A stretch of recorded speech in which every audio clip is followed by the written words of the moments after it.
Bonjour à tous, je suis Solène Gérardin, je suis avocate en droit des données personnelles, donc avocate au barreau de Paris depuis 4 ans maintenant. J'interviens principalement pour une clientèle de start-up, mais également pour des TPE et PME. Je les accompagne dans tous leurs sujets relatifs au RGPD. C'est un peu ce qu'on va voir aujourd'hui. Enfin, c'est clairement notre sujet du jour. Donc, je les accompagne dans aussi bien leurs questions au jour le jour, par exemple comment faire une politique de confidentialité, comment mettre en conformité son site internet avec la réglementation, aussi pour négocier leurs contrats dans lesquels il y a des clauses de données personnelles et également pour des mises en conformité RGPD plus globales.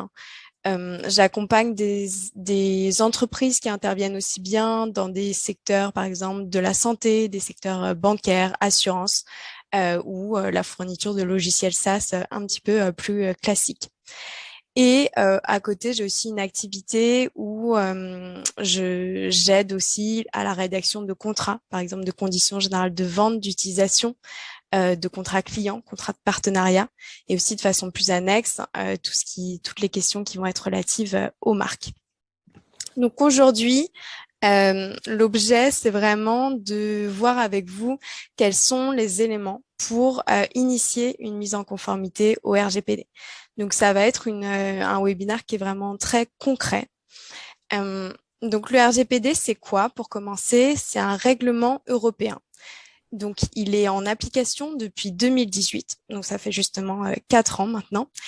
Et ce règlement s'applique aussi bien aux entreprises européennes qui sont situées sur le territoire de l'Union européenne, mais aussi aux entreprises qui sont situées en dehors du territoire de l'Union européenne et qui vont s'adresser à des personnes situées, elles, sur le territoire de l'Union. Donc le but, c'était notamment d'atteindre les GAFAM, mais aujourd'hui, tout le monde est concerné, toutes les entreprises et notamment les startups. Moi, j'accompagne des startups et il y a des startups aujourd'hui qui font aussi l'objet de contrôle CNIL. La CNIL, c'est l'autorité de protection des données française. C'est elle qui va justement vérifier la conformité au RGPD.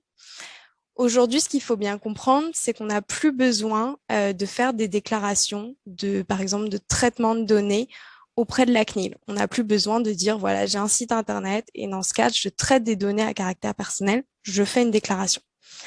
Aujourd'hui, ce qu'il faut faire, c'est vraiment être conforme en fait au RGPD et demain, toute entreprise peut avoir un contrôle de la CNIL. Donc, c'est ce qu'on appelle l'obligation d'accountability. Quelles sont les sanctions si jamais on a un contrôle de la CNIL? Le contrôle de la CNIL, il peut se faire notamment en ligne. Donc, ça veut dire que la CNIL peut aller, par exemple, sur votre site Internet et regarder s'il y a bien une politique de confidentialité, comment est votre bande aux cookies, quel mot de passe on peut mettre si jamais on se connecte et on se crée un compte sur le site. Les sanctions, elles vont jusqu'à 2 à 4 du chiffre d'affaires annuel ou elles peuvent aller jusqu'à 10 à 20 millions d'euros. Et donc, les startups sont aussi concernées. J'ai, par exemple, accompagné des clients qui avaient même pas 2 ans d'existence et qui étaient contrôlés par la CNIL. Donc, ça nous concerne vraiment tous. Et en plus d'avoir des sanctions financières, la CNIL, quand elle prononce des sanctions, en général, elle les rend publiques. Donc, même avant les sanctions financières, si on a une sanction publique de la CNIL, ça va apporter une atteinte à l'image, à la réputation de votre entreprise. Qu'est-ce que c'est qu'une donnée à caractère personnel, vu que c'est vraiment l'objet aujourd'hui de ce qu'on va voir? C'est une donnée qui permet d'identifier directement ou indirectement une personne physique. Donc ça peut être classiquement un nom, un prénom, une adresse email, mais ça va être aussi par exemple l'adresse IP. Et un traitement de données à caractère personnel, c'est quoi? C'est tout ce qui touche à une donnée à caractère personnel. Pourquoi il faut se mettre en conformité au RGPD?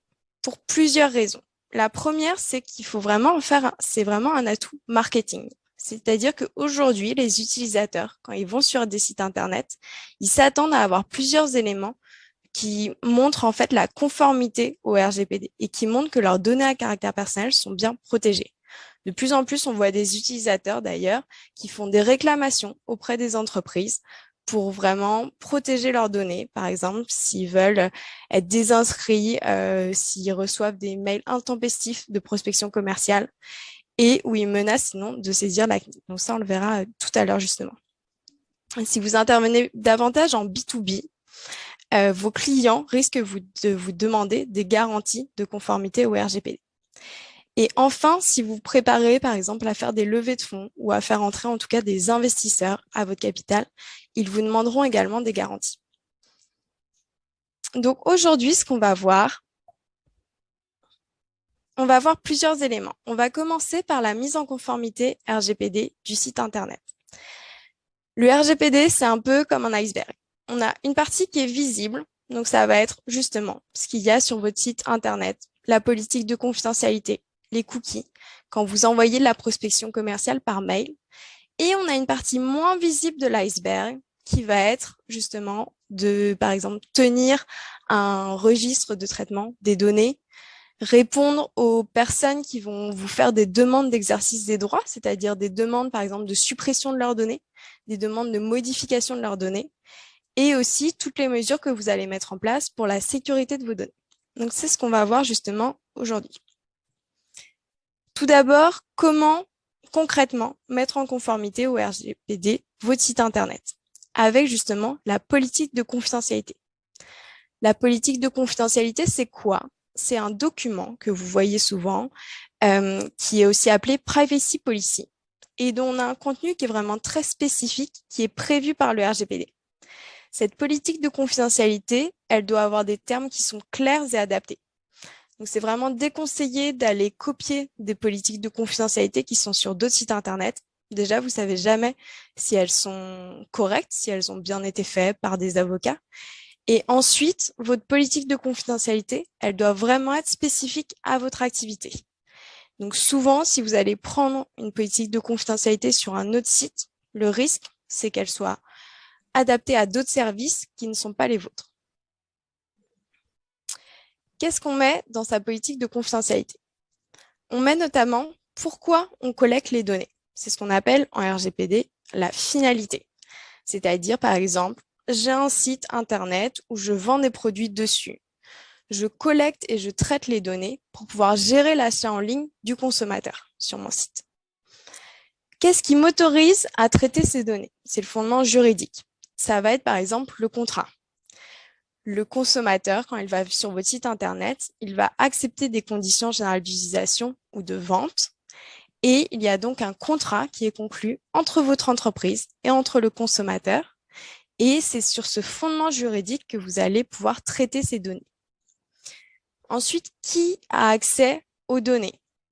En interne, vous allez avoir plusieurs personnes qui ont besoin d'avoir accès aux données. Par exemple, toutes les personnes qui vont être en charge de préparer la commande pour envoyer le produit au consommateur.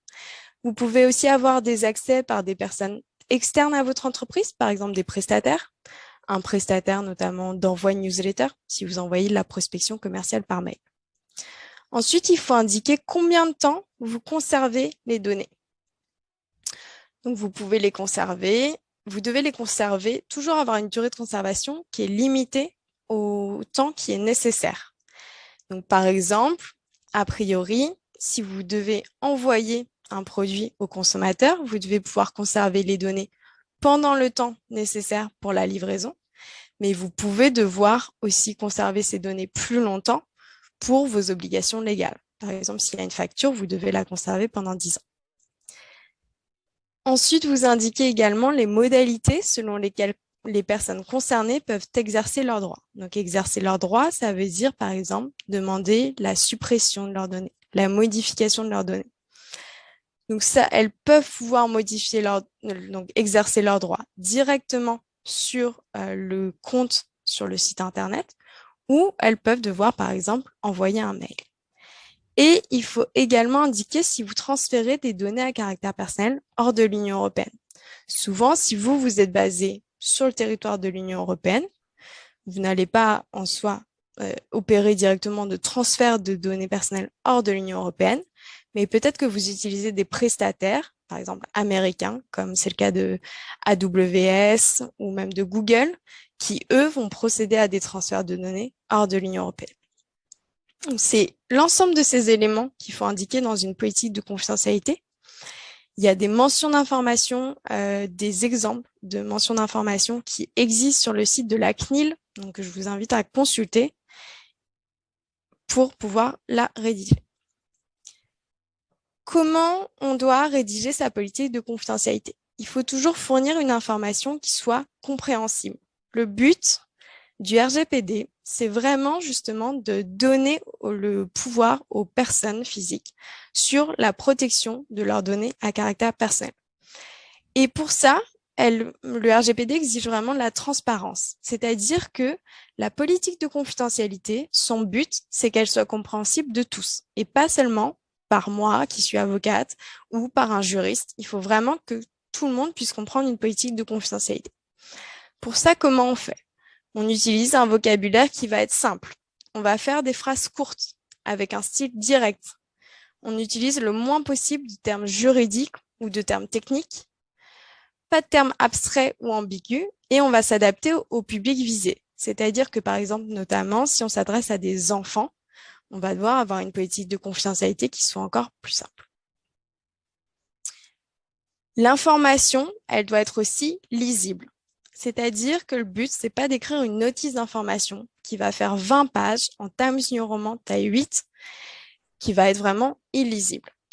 Il faut faire aussi une information qui soit en plusieurs niveaux.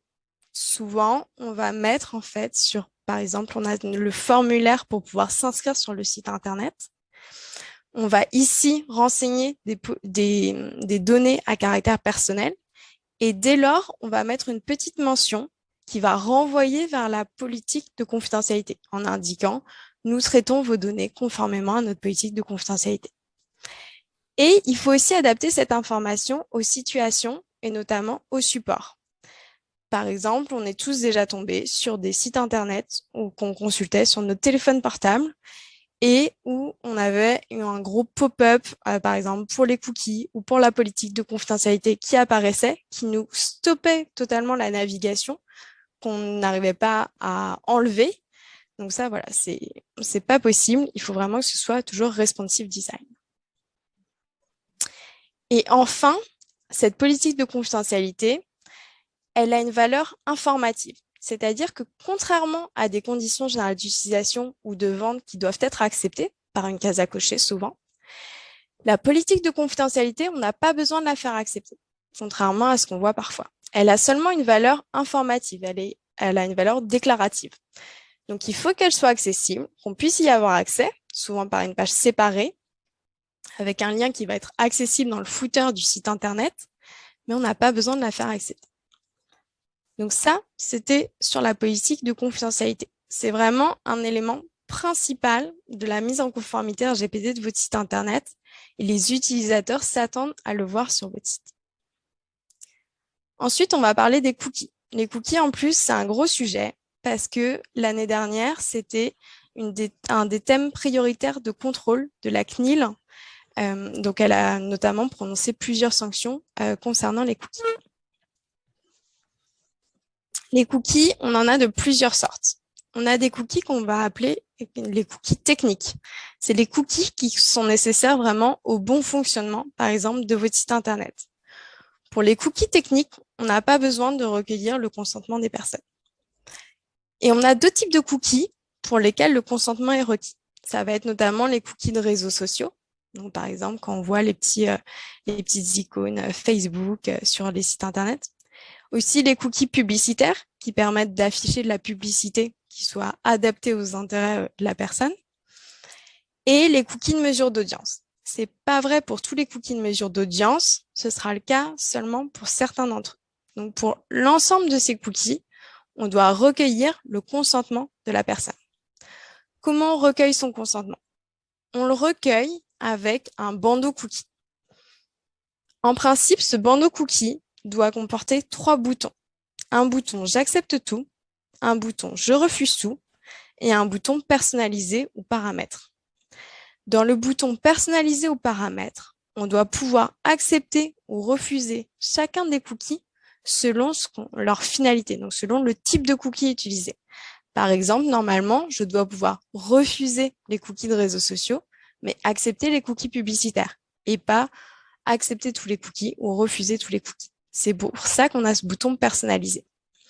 Il y a eu des sanctions l'année dernière, notamment de Google et de Facebook. Donc, Google a été sanctionné par la CNIL à hauteur de 150 millions d'euros et Facebook à hauteur de 60 millions d'euros parce qu'il n'y avait pas un bouton «Je refuse tout» qui permettait de refuser en fait facilement les cookies. Et apparemment, Google, donc récemment, là, se sera mis en conformité et aura ajouté un bouton «Je refuse tout». Les 3 boutons doivent respecter certaines règles. Ils doivent être sur le même format, la même couleur et la même police d'écriture. Ça veut dire qu'en fait, on ne doit pas être incité à cliquer sur un bouton plutôt qu'un autre. On ne doit pas avoir, par exemple, avoir un bouton vert et un autre rouge, ce qui nous inciterait à cliquer sur le bouton vert, tout accepter en général. Il faut qu'il soit vraiment sur une même disposition. Et il faut aussi, comme on l'a fait pour le traitement de nos données, on a informé les personnes avec la politique de confidentialité du traitement de données à caractère personnel qui était fait. Il faut aussi, dans une optique de transparence, informer les personnes des cookies qui vont être utilisés avec une politique cookie qui, normalement, doit être séparée de la politique de confidentialité. Et pareil, accessible dans le footer du site Internet. Maintenant, on va voir quelles sont les règles en matière de prospection commerciale. On va se concentrer sur les règles de prospection commerciale par email, parce que les règles de prospection commerciale sont assez complexes, donc déjà, on va se concentrer sur celles-ci. Ce qu'il faut vraiment avoir à l'esprit, c'est que cette année, la CNIL a annoncé qu'un de ses thèmes prioritaires de contrôle, c'était justement la prospection commerciale. Donc, il faut vraiment y apporter une vigilance toute particulière. On a des règles qui sont différentes. Si on envoie de la prospection commerciale par email à des prospects, il faut distinguer selon si ce sont des particuliers ou des professionnels. Si ce sont des particuliers, on doit avoir recueilli leur consentement préalable. Si ce sont des professionnels, donc si on est en B2B, à la condition que le contenu de la prospection commerciale soit en rapport avec la profession de la personne démarchée, on n'a pas besoin de recueillir leur consentement. On doit pouvoir se baser sur l'intérêt légitime. Par exemple, si vous voulez envoyer, si vous vendez, imaginons, des fournitures de bureau, vous voulez envoyer des emails de prospection commerciale à des office managers pour leur vendre ces fournitures de bureau. Comme la vente de fournitures de bureau est en rapport avec leur profession, vous n'avez pas besoin de recueillir leur consentement préalable. Donc ça, c'est toujours la question à se poser. Est-ce que le contenu de la prospection commerciale que j'envoie par mail, si je l'envoie à des professionnels, est-ce que c'est bien en rapport avec la profession de la personne? Et si jamais j'envoie de la prospection commerciale par email à des clients, si la personne a déjà effectué une transaction et que ma prospection commerciale est en rapport avec des produits et services qui sont similaires à ceux que la personne pourrait déjà avoir commandés, là, on n'a pas non plus besoin de recueillir le consentement des personnes. On peut se baser sur l'intérêt légitime. Dans les mails de prospection commerciale qu'on envoie, il faut toujours avoir un lien de désinscription en bas des emails. Ce lien de désinscription, il doit permettre à la personne, justement, de ne plus recevoir d'emails. Il doit être effectif. Combien de fois ça nous est tous arrivé de vouloir nous désinscrire, soit que ce soit très compliqué et qu'on n'y arrive pas, soit tout simplement qu'on clique sur le lien et en fait qu'on ne soit jamais désinscrit et qu'on continue à recevoir de la prospection commerciale. C'est très agaçant quand on a un particulier et le problème, quand c'est agaçant, c'est qu'après, on peut aller se plaindre auprès de la CNIL et que si la CNIL a plusieurs plaintes d'utilisateurs, elle peut après effectuer des contrôles. Voilà, pour les règles de prospection commerciale par email. Ensuite, on passe à la partie moins visible de l'iceberg désormais, avec notamment le registre de traitement des données. Un registre des traitements des données, c'est un document qui est exigé par le RGPD. Comment ça se traduit? En général, c'est un fichier Excel. Et en fait, dedans, on va avoir la synthèse des traitements de données, donc de toutes les données à caractère personnel qui sont traitées par l'entreprise et comment ils sont traités. Donc pourquoi on doit le faire? Parce que c'est une obligation du RGPD. Et en quoi on peut en faire un atout marketing? Le but, c'est vraiment de penser le RGPD comme un atout. et pas de le penser comme une contrainte.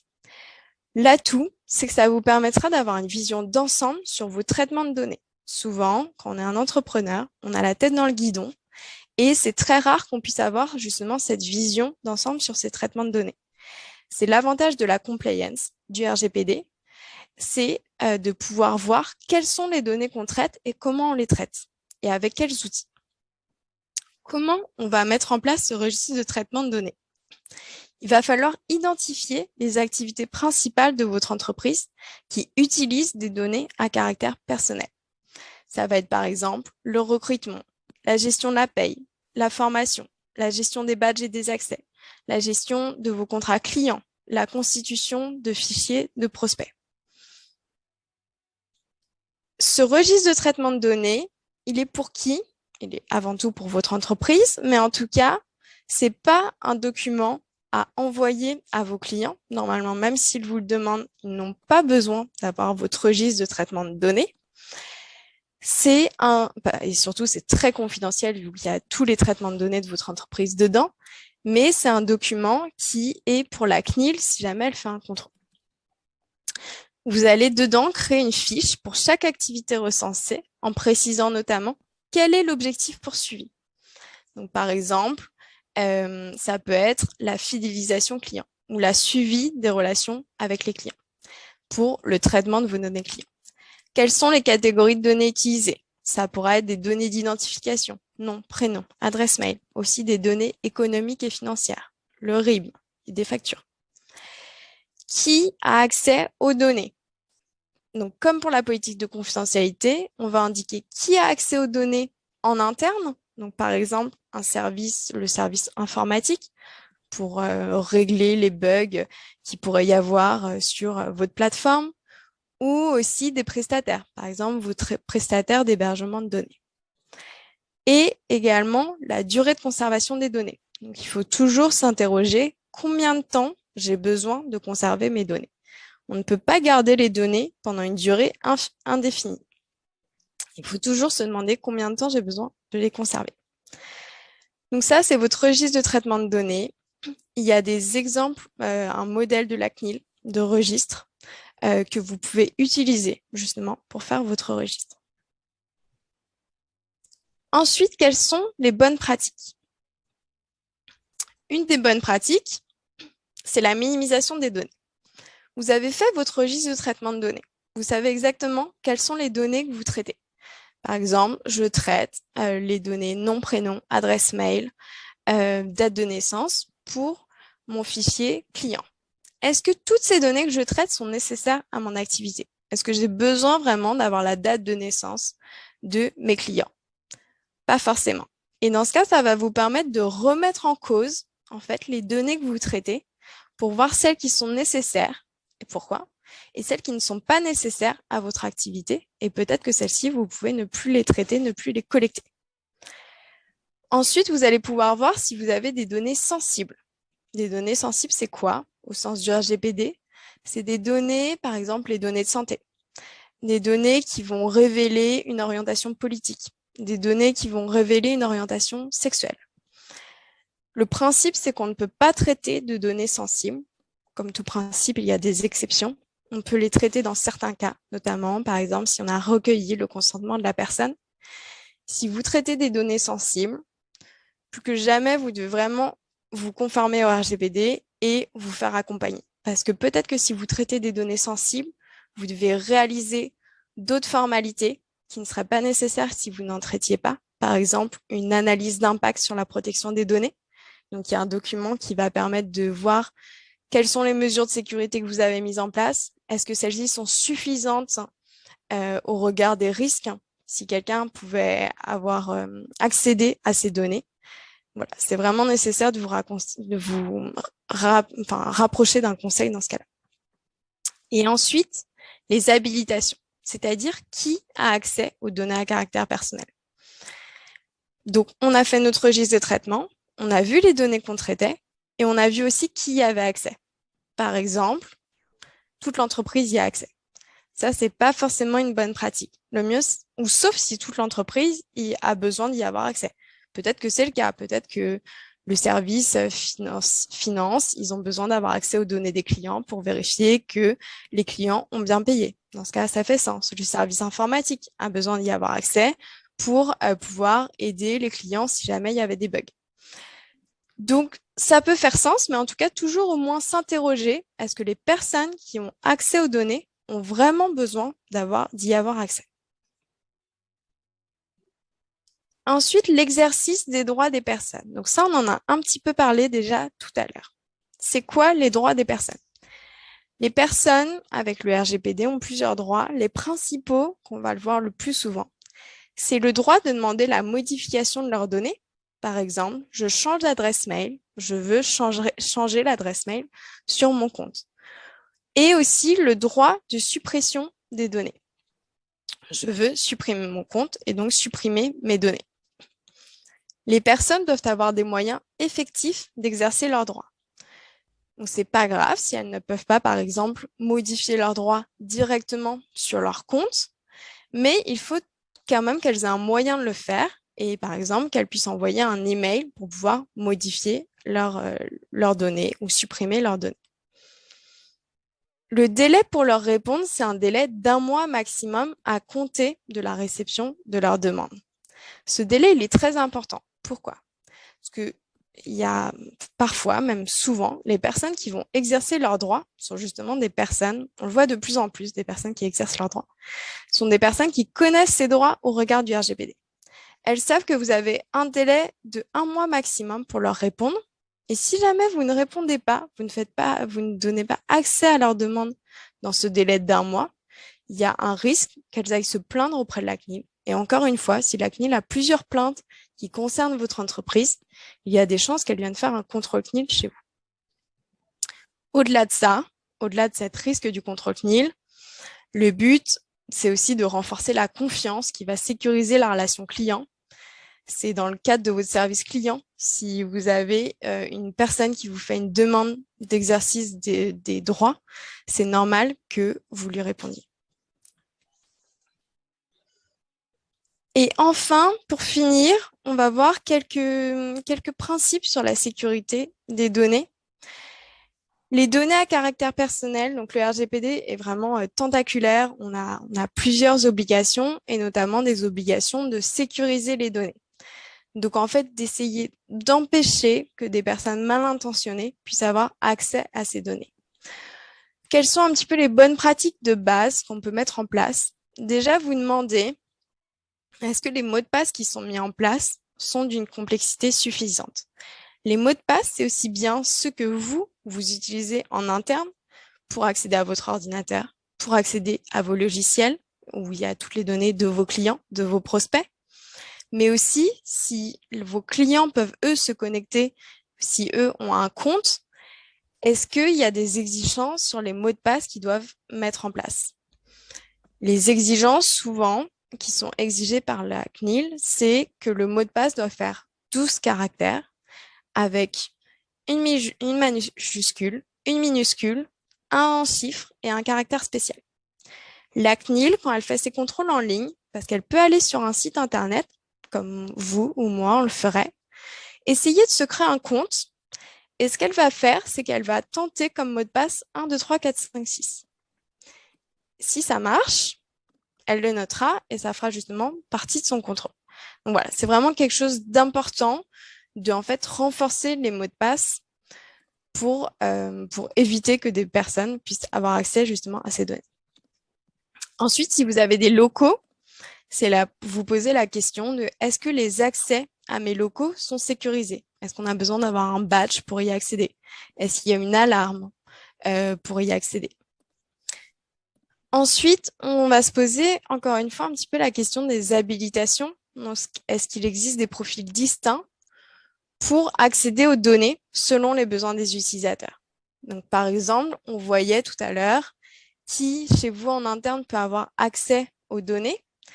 Est-ce que tout le monde a besoin d'avoir accès aux données et de pouvoir modifier les données? Est-ce qu'il n'y a pas certains services qui pourraient avoir accès aux données et pouvoir seulement y avoir accès en lecture seule?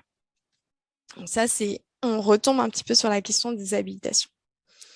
Et enfin, Est-ce que vous avez mis en place une procédure de sauvegarde et de récupération des données en cas d'incident? Par exemple, si les serveurs que vous utilisez brûlent demain, comme ça a été le cas de OVH il y a quelques mois. Donc ça, se demander, est-ce que mes données sont sauvegardées, par exemple, à 2 endroits différents? Est-ce qu'il y a des sauvegardes qui sont effectuées régulièrement, par exemple toutes les nuits? Voilà, ça, c'est les questions de base à se poser en matière de sécurité des données.